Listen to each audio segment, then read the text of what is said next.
make some changes, move some weight around, maybe go to a different gear. Some of the trucks you'll see out here tonight. And there again, we're in Berryville. Track conditions kind of looking like right now. Stuart Ware on a New Holland T7050 on a four-wheel drive. Now you can see that the sled right now on the rear of the sled is up off the ground. Young fella doing the driving, coming right on down the track. He's not breaking any speed limit by no means, and making sure he's got plenty of RPMs in the right gear selection.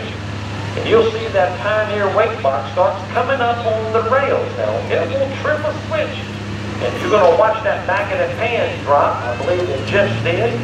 Now the pan is completely on the ground. Young Stuart doing the driving on the New Holland. Good straight run. He said, I'm just out here just seeing what I can do. Feel like I got plenty of weight out on the front.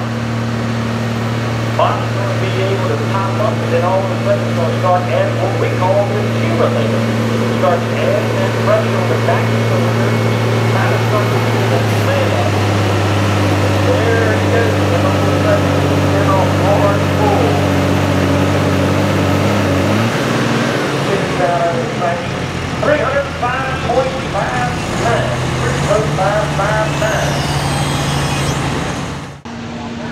As you look at the sled, with the green light on the sled operator says, I'm ready to go pull it. You'll see the green flag on the track.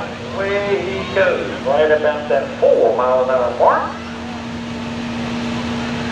Remember, 305.59 for the New Holland. We'll see if the John Deere can slip right on by him.